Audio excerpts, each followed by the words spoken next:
L'objectif de ce cours sur les lipides sera donc de connaître les différentes familles de lipides, ces familles étant constituées sur la base de leur structure et des caractéristiques qui sont en étroite relation avec leur effet biologique. Le but sera donc pour vous de connaître et de comprendre ces caractéristiques structurales de chacune de ces familles et ainsi comprendre les relations entre ces structures et les activités. Cette compréhension a pour but de vous préparer au cours de biochimie métabolique que vous étudierez dans les années suivantes, où vous étudierez donc leur synthèse, leur dégradation et quels sont les mécanismes qui entrent dans la régulation de ces deux voies métaboliques. Plusieurs illustrations et notamment des tableaux sont présentés dans ce cours. Ils n'ont pas pour but que vous les connaissiez, mais ils sont seulement là pour illustrer et rendre moins complexe l'étude structurale. Tout d'abord des généralités sur ces lipides et en commençant par la définition. Ces lipides viennent du mot lipos qui veut dire graisse et ils sont caractérisés par leurs propriétés physico-chimiques, à savoir la solubilité. En effet, alors que la plupart des molécules de base du monde vivant sont définies par leur structure chimique, cette classe de molécules sont insolubles en solution aqueuse, mais solubles au contraire dans des solvants organiques non polaires comme le méthanol, l'acétone. Cependant, ces critères de solubilité ne sont pas absolus. Aussi a-t-on défini les lipides comme des molécules organiques composées des mêmes atomes que les glucides, à savoir carbone, hydrogène et oxygène, mais qui en diffèrent nettement par l'organisation de ces atomes. Les lipides sont caractérisés notamment par la présence d'un acide gras, c'est-à-dire une fonction acide portée par une longue chaîne aliphatique. Sont rattachés aux lipides en raison de leur insolubilité dans l'eau des molécules comme le cholestérol, les stéroïdes et la vitamine D. Le terme lipide est un terme générique pour nommer les corps gras. Ce que l'on appelle en général huile, beurre, graisse ne désigne que l'état liquide ou solide à une température ambiante. Ainsi, parmi les graisses alimentaires d'origine végétale, on va distinguer les huiles qui sont fluides, c'est-à-dire liquides à une température de 15 degrés, ou les huiles concrètes qui, elles, sont solides à une température de 15 degrés. Les graisses animales, elles, sont soit d'origine laitière, soit apportées par les viandes et les poissons, ou extraites des animaux terrestres, notamment la graisse d'oie. Il existe aussi des cires solides comme la cire d'abeille. On trouve également des cires dans les produits en caustique ou encore dans les sticks, notamment en cosmétique pour protéger les lèvres du froid. Les lipides peuvent présenter, en plus de leur caractère insoluble, probablement ces qualités organoleptiques sont à l'origine de cette très nette augmentation de la consommation de ces lipides dans notre alimentation. Et on voit qu'au cours de l'évolution, la consommation des lipides a nettement augmenté. Aujourd'hui, alors que les recommandations sont de l'ordre de 30 à 35%, cette consommation peut atteindre 38 voire 45% chez certaines personnes. Donc en cas de déséquilibre énergétique lié notamment à un excès des apports alimentaires ou à une diminution de la dépense énergétique, ce qui l'on observe aujourd'hui dans notre comportement occidental, cela va se traduire par une augmentation et un stockage des réserves énergétiques, notamment au niveau du tissu adipeux. Cette facilité de stockage des lipides a autrefois été utile à l'homme pour résister notamment aux famines, mais malheureusement, aujourd'hui, notre métabolisme n'est plus adapté à ces conditions hygiéno-diététiques liées à notre mode de vie occidental, et ce qui autrefois fut un avantage pour résister à ces famines alimentaires se retourne aujourd'hui contre nous, puisqu'un excès de réserves lipidiques va être à l'origine de l'obésité et des pathologies associées comme le diabète de type 2, mais également les maladies cardiovasculaires. Probablement ces qualités organoleptiques. Tout d'abord, présentons ces lipides. Ces lipides, la majorité des lipides que nous consommons est constituée essentiellement de triglycérides. Ces triglycérides, ce sont en fait une molécule qui complexe 3 acides gras. Ces triglycérides ils constituent les 95 à 98% de nos graisses alimentaires. Les graisses alimentaires apportent également des phospholipides. Ces phospholipides, en raison de leur caractère amphiphile que nous étudierons, ont un rôle majeur comme constituant des interfaces membranaires. Ils servent notamment de transporteurs des acides gras et ont un rôle émulsifiant. Le cholestérol est également apporté par notre alimentation. Il peut être, on le verra, synthétisé également de façon endogène. C'est un constituant, lui aussi, indispensable des membranes cellulaires. C'est aussi le précurseur d'hormones sexuelles et des hormones surrénaliennes. On trouve également dans l'alimentation des vitamines liposolubles, comme la vitamine A, E et la vitamine D. Une fois absorbés, ces lipides, au niveau cellulaire, vont avoir 3 voies métaboliques. Soit ils sont oxydés, une voie que l'on appelle bêta-oxydation, et ils vont donc produire de l'énergie. Soit ces lipides vont jouer un rôle structural, notamment les acides gras insaturés et les phospholipides. Ils vont entrer dans la structure des membranes et vont avoir un impact notamment sur la fluidité des membranes. Enfin, une troisième fonction de ces lipides est celle de participer à des rôles biologiques, notamment dans l'inflammation, mais également ils sont capables de moduler l'expression de certains gènes. Sur cette diapositive sont résumés donc les rôles biologiques des lipides énergétiques, et ces lipides représentent environ 20% du poids du corps, structural dans la constitution des membranes et fonctionnel. On parle également de signaling, puisqu'ils sont capables donc de transmettre des informations reçues au niveau membranaire, au niveau cellulaire. Enfin, ils jouent le rôle de transporteur de vitamines liposolubles. Mais ces lipides sont aussi à la base des maladies cardiovasculaires, puisque ce sont des dépôts lipidiques qui vont entraîner un durcissement des artères et sont à l'origine de cette pathologie que l'on appelle l'athérosclérose. Cette synthèse des lipides débute par un précurseur qui est une molécule qu'on appelle l'acétyl-coenzyme A qui comprend 2 carbones. Il s'agit en fait d'un acétyl activé. Cet acétyl-coenzyme A va être impliqué dans 2 voies métaboliques, soit la voie malonique qui va conduire à la formation des acides gras, c'est-à-dire des acides carboxyliques avec une longue chaîne aliphatique, soit cet acétylcoenzyme A peut emprunter une autre voie métabolique qui est la voie de l'isoprénoïne que nous étudierons et qui va conduire à la formation de terpènes. Ces terpènes qui vont être à l'origine notamment du cholestérol. Le groupement acétyl de l'acétylcoenzyme A est en fait un produit de dégradation du pyruvate, notamment apporté par la glycolyse qui est l'oxydation des glucoses.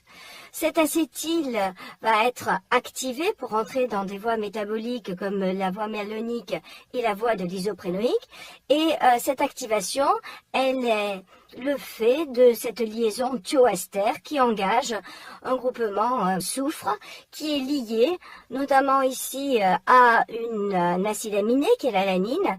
Cette alanine liée à un acide pentonique et à un nucléotide qui est un adénosine diphosphate, bien cette molécule a pour nom coenzyme A. C'est une structure qui est souvent utilisé en biochimie, notamment pour activer les molécules qui vont entrer dans des voies métaboliques. Une classification des lipides est difficile à proposer en raison de l'hétérogénéité de ce groupe de molécules. On peut les classer selon leur caractère neutre, amphiphile, ou bien sur la base de leurs propriétés physico-chimiques. La classification de Bloch distingue à elle les lipides simples, que l'on appelait autrefois des lipides neutres, et des lipides complexes. Les lipides simples sont des homolipides, ils sont constitués uniquement de carbone, d'hydrogène et d'oxygène, et ils vont être classés en fonction de l'alcool qui les hystérifie. Ainsi, on va distinguer les acides glycérols, où l'alcool ici est un glycérol, les sérides, où là l'alcool est un alcool à chaîne longue, et encore les stérides. L'autre catégorie de lipides, ce sont des lipides complexes qui sont polaires. en raison donc de leur ionisation possible. Et ces hétérolipides contiennent des groupes phosphates, sulfates ou glucidiques, en plus des corps ternaires, à savoir carbone, hydrogène et oxygène. Ils sont classés par rapport à la molécule, là encore, qui va fixer les acides gras, soit le glycérophosphate, qui va donner la classe des phosphoglycérolipides, soit la sphingosine, qui va donner donc la famille des sphingolipides. On trouve d'autres classifications, toutes présentent leurs avantages et leurs limites. Ici, une classification possible qui tient compte de leur caractère hydrolysable. Vous voyez ici la complexité de la classification de ces lipides puisqu'ils appartiennent à plusieurs familles à la fois. Le plan du cours suivra la classification de Bloch. Enfin, nous compléterons ce cours sur les lipides par un chapitre sur leur métabolisme et un sur leur méthode d'analyse. Les acides gras sont les molécules communes à l'ensemble des lipides puisqu'ils entrent dans leur constitution. On distingue deux principales classes d'acides gras, les acides gras saturés et les acides gras insaturés. Ces derniers contiennent au moins une double liaison. Les acides gras atypiques seront présentés seulement à titre de curiosité biologique liée à certains d'entre eux. Enfin, une notion importante à souligner, les acides gras sont des composés non hydrolysables, c'est-à-dire qu'ils ne possèdent pas de liaison susceptible d'être coupée enzymatiquement ou chimiquement. Les acides gras sont les constituants essentiels des lipides. Ce sont des molécules organiques comprenant une chaîne carbonée terminée par un groupement carboxylique. L'autre extrémité de la chaîne se termine, elle, par un groupement méthyle. Et cette chaîne carbonée peut être soit dépourvue de liaison, on parle alors d'acides gras saturés, comme l'exemple présenté ci-dessous, soit elle peut comprendre une ou plusieurs doubles liaisons, on parle alors d'acides gras insaturés. Il existe bien évidemment une grande variété de structures et on va trouver ces acides gras soit sous une forme linéaire, qui est une forme la plus fréquente, mais également sous des formes cycliques ou ramifiées. Ici sont représentés les acides gras, tout d'abord les saturés, comme l'acide palmitique, qui ne comprennent pas de double liaison. Lorsqu'ils possèdent une seule double liaison, on parle d'acides gras monoinsaturés, et à partir de plus d'une double liaison, on va parler d'acides gras polyinsaturés. Pour nommer les acides gras, la nomenclature systématique est dérivée à partir de l'hydrocarbure auquel on rajoute la substitution OIque. Ainsi, si on prend l'exemple de l'octadécane qui comprend 18 carbones, eh bien l'acide gras saturé s'appellera l'octadécaénoïque. Lorsque cet acide gras comprend une double liaison, on parlera d'acide octadécénoïque. Puis, les acides gras qui comprennent 3 doubles liaisons, eh bien, ce sera l'acide octadécatriénoïque. Il existe également une désignation abrégée qui consiste à indiquer le nombre de carbones et le nombre de doubles liaisons. Donc 0 pour l'acide gras saturé, 1, 2 ou 3 doubles liaisons selon le degré d'insaturation. Ce tableau présente les différentes dénominations pour un même acide gras.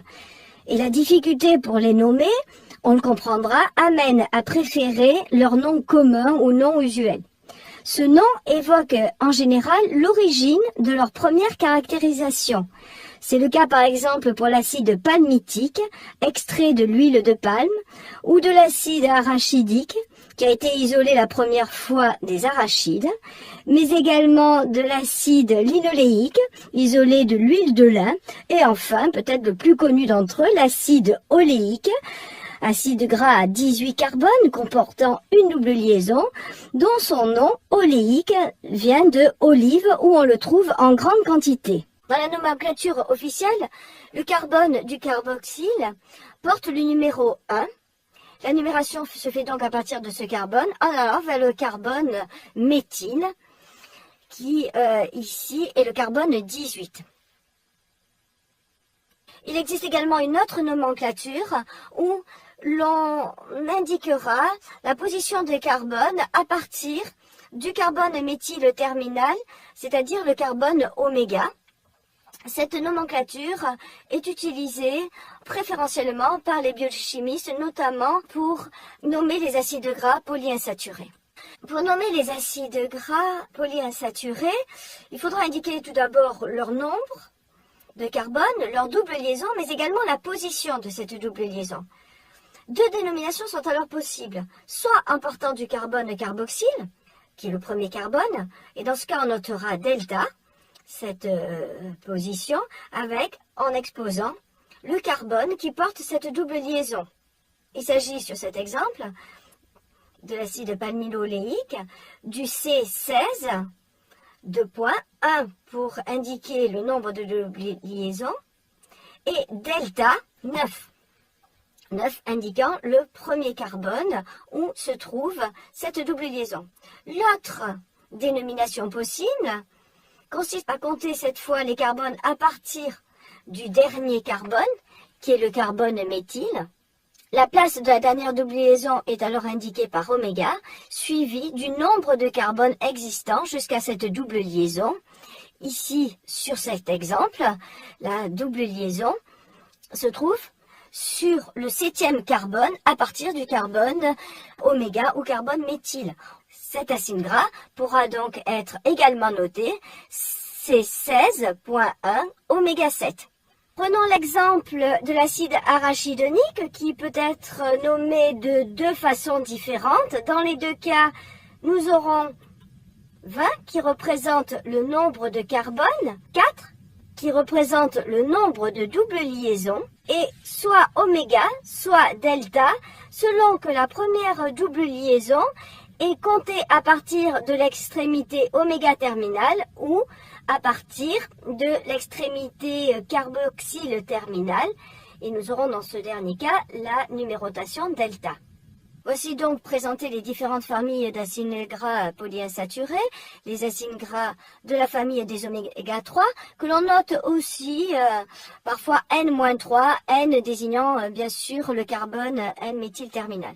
La famille des oméga 6, la famille des acides gras oméga 9, où ici la première double liaison est portée par le carbone 9 en partant de l'extrémité N terminale, ou bien, pour terminer, la famille des acides gras saturés. Cela permet ainsi de classer les acides gras selon leur degré d'insaturation, soit les acides gras saturés, les acides gras insaturés qui comprennent la famille des monoinsaturés et la famille des polyinsaturés qui, à leur tour, vont être différenciés en différentes familles, à savoir la famille des oméga 6, ou la famille des oméga 3, et cette notion de famille d'oméga 6 et d'oméga 3 vous a certainement pas échappé puisqu'ils sont très médiatisés, notamment en raison des rôles bénéfiques que peuvent jouer les oméga 3 dans certaines fonctions physiologiques. Ces familles oméga 6, oméga 3 ont deux chefs de file, l'un que l'on appelle l'acide gras acide linoléique, et l'autre famille dont le chef de file est l'acide alpha-linolénique. Ces deux chefs de file vont donner naissance à toute une série de dérivés qui sont plus longs et plus saturés, chacun appartenant à la famille soit des oméga 6, soit des oméga 3. Certains de ces dérivés vont subir décyclisation, catalysés notamment par des enzymes, et ces acides gras cycliques vont jouer un rôle capital en médecine et feront l'objet d'un chapitre sur les eicosanoïdes. Autre particularité des acides gras insaturés, c'est la présence d'une double liaison éthylénique qui provoque l'existence de deux isomères de configuration cis ou trans, selon que les groupements sont placés soit du même côté du plan déterminé par les doubles liaisons, on parle donc dans ce cas de configuration 6, ou bien lorsque les groupements aliphatique sont placés de part et d'autre du plan, on parle dans ce cas-là de configuration trans, et d'une manière générale, les acides gras naturels sont majoritairement en configuration 6. Sur l'exemple de l'acide octadécénoïque, on distingue, selon que l'isomère est 6, l'acide oléique, ou 6,9-octadécénoïque, ou dans le cas où l'isomère est trans, dans ce cas, cet acide est appelé acide élaïdique. À l'état naturel, eh bien, c'est l'isomère 6 que l'on trouve de manière majoritaire. C'est l'acide oléique que l'on trouve dans l'huile d'olive. L'acide gras trans est observé seulement dans des processus d'hydrogénation et de transformation industrielle des huiles. Et en toute petite quantité également chez les ruminants. La présence des doubles liaisons dans un acide gras insaturé va modifier la conformation de ces acides gras. Ainsi, dans un acide gras saturé, la chaîne hydrocarbonée est linéaire. Les liaisons covalentes de ces acides gras forment un zigzag avec un angle caractéristique.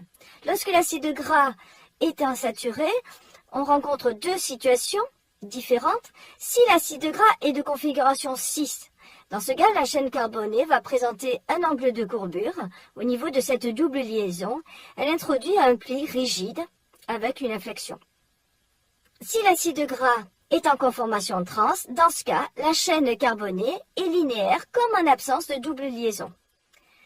L'état physique de ces acides gras dépend des forces cohésives hydrophobes que l'on appelle les interactions de Van der Waals. Ces interactions, elles vont être fortes lorsque les acides gras sont saturés et lorsque les chaînes sont longues. Ces chaînes, donc hydrophobes, longues et saturées, permettent une forme dense et ordonnée, une forme compacte de l'acide gras, à l'origine donc de son caractère de solidité et que l'on voit en bas à gauche de l'écran. En revanche, la présence de double liaison va entraîner une courbure de la chaîne carbonée. Les forces de Van der Waals entre ces chaînes vont en être d'autant plus affaiblies, ce qui va interférer sur la possibilité de former des structures compactes. Et cette insaturation va être à l'origine de la fluidité des membranes. Donc en résumé, les principales caractéristiques des acides gras, ce sont des acides faibles qui comprennent une seule fonction carboxylique. Ces acides gras ont généralement un nombre pair de carbone qui s'explique par leur synthèse dans la voie malonique. Cette synthèse dans laquelle un ion acétyle est apporté sous forme d'acétyl-CoA. Ces acides gras sont également caractérisés par la longueur de leur chaîne, les plus courants comprenant entre 12 et 20 carbones. Enfin, lorsque ces acides gras sont insaturés, il est important de préciser le nombre et la position de ces doubles liaisons.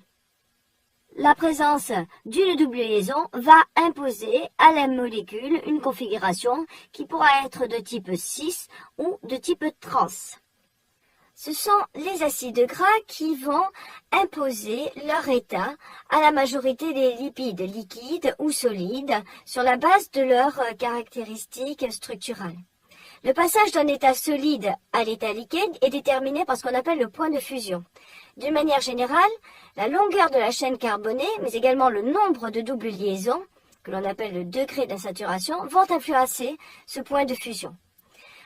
Vous voyez ici sur la figure du bas que plus la longueur de la chaîne d'acides gras saturés est longue, plus la température de fusion va s'élever.